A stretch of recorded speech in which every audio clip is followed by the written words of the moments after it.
Well, hello from the Aviva Stadium. So this is it. This is the one. There is so much riding on today's game for Ireland in what essentially is a winner-takes-all showdown with France. Cian, there is just no escaping the magnitude of this game, is there? Yeah, le grand défi, Sinead, Oh. the big challenge. That's what France have been billing this as all week, and it probably perfectly sums it up because it's the biggest challenge for both teams. There's so much riding on it from an Irish point of view.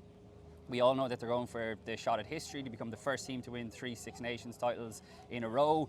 And there's enormous pressure on this French team. I think there's pressure on Fabien Galthié because they've massively underachieved in the last couple of years with what is a golden generation. It's obviously an early kickoff here, Sinead, but it doesn't really feel like that, I have to say. There's definitely a really good buzz around the place. I think everyone in the whole country, whether you're here today or not or watching on TV, understands the magnitude of this occasion. And I just hope it lives up to the hype. Yeah. I really think it will. I mean, 2 years ago here we had an epic one of the great games, and I know France had the early red card last year in Marseille, but from an Irish context that was an amazing performance and actually was probably their peak performance of last year's Six Nations Championship. So I think back to the World Cup quarter-final, Sinead, and I know you were there as well. Those two games day after each other, I know from an Irish point of view it was disappointing to lose to New Zealand, but the following day that France-South Africa game as well. So we are talking about undoubtedly the two best teams in Europe, so I'm very optimistic that it will live up to the hype for sure. Okay, so let's just talk about France first. As you mentioned there,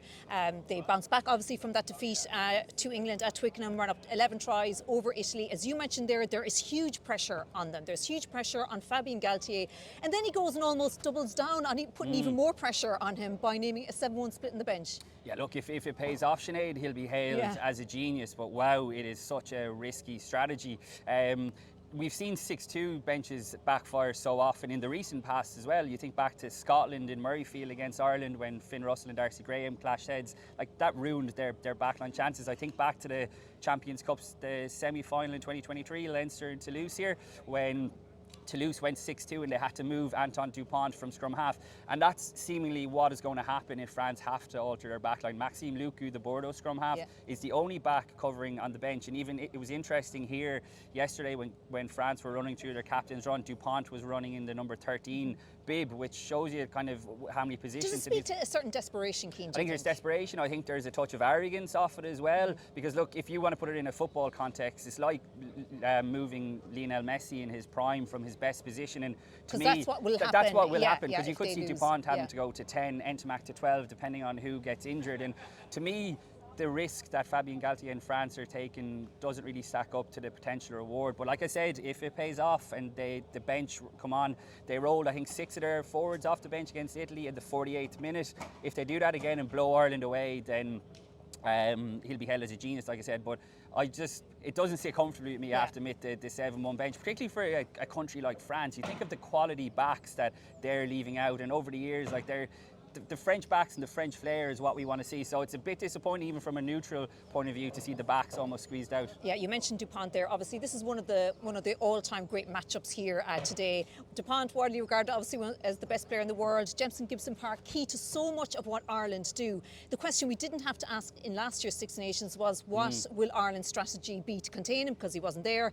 Answer that for me this time. Well, I think a lot of people forgot he wasn't there. And Roman Ntamack wasn't there also, either last year. They had the first half red card, and we touched in the World Cup that the World Cup hangover was however bad we were feeling as Irish people, it was far worse in France. And again, you were there, you saw the desolation, I would say, after they lost that quarter-final to South Africa. So look, that is the big question, and I know we had it in the paper today, like, how do you stop Dupont? And to be fair, I think Ireland have done a very good job of it over the years. Look, I know in last season's Champions Cup final, it was Leinster-Toulouse, and Dupont delivered one of the great individual performances that I've ever seen. It was just absolutely incredible. So look, Ireland know what to expect, but knowing what to expect is one thing and stopping it is another. I think you mentioned Jamison Gibson Park. His influence is just growing and growing, and I think in any other era he probably would be hailed as the best scrum half in the world right now, but Dupont is absolutely out there on his own. But that brings a lot of pressure for him as well. The hopes of a nation rested on his shoulders during the World Cup. They still rest on his shoulders now. And can you imagine how melted his head must be in terms of how many different positions he's been asked to cover behind the scenes in training? We know he's a superb talent, but I would imagine that that's not the easiest thing to get your head around, rather being told you're going to play 80 minutes at scrum half, just focus on that. So that could be a distraction for him as well. Yeah, we'll get on to the kicking game in a moment, but looking at the Ireland team, Caelan Doris back from that knee injury, no Tyke Furlong or Kelleher yet, and obviously the big one then, Jamie Osborne on the wing, Mac Hansen is out injured. Again, what kind of a risk is that, and what are those major concerns you have, Cian, going into today's game? Yeah, it's a calculated gamble. I think not as big as France going 7-1. Look, Jamie Osborne has never started a game on the right wing, Sinead. He started 4 games in his very young professional career on the left wing, so it is very different. Leinster, yeah. And I've mentioned Dupont being asked to cover several different positions, and Jamie Osborne as well. He's a 23-year-old guy who's only finding his feet at this level. It says a lot about how much trust I think the coaches have in him, but again, you would almost prefer a young guy like that being told, okay, just focus on this role, because the fact that Ireland have gone with a 6-2 bench and Jamie Osborne on the wing means that he's the guy who's going to do the Dupont role, if you want, in that if there are any injuries, he's the one that will cover. He'll cover centre, he'll cover fullback, he'll cover the other wing. So it's a lot to ask. What do I want to see? I think you mentioned the kicking game, Sinead. I'd be shocked if Ireland don't go after Louis Billet-Barayi on the wing. He is one of the hottest talents in rugby right now, probably the fastest player in the Six Nations, and he has the potential to hurt Jamie Osborne on the ground. If he gets in a one-on-one sprint race, there's going to be no catching this guy. But on the flip side, again, I go back to that World Cup quarter-final. It's in my head because I watched it back during the week. South Africa ruthlessly went after him in the air, ruthlessly. Their opening 2 tries in that quarter-final came down his left wing. He ended up being dropped for the opening Six Nations game then in Marseille last year. I think back to Tommy Freeman's try that for England a couple of weeks ago in that big win for them over France. He dominated him in the air. So Jamie Osborne has a significant height advantage, he's got a significant power advantage, and Ireland have been kicking really well. They're kicking 40% more than they have. I think it's been a big part of their evolution. Johnny Sexton's influence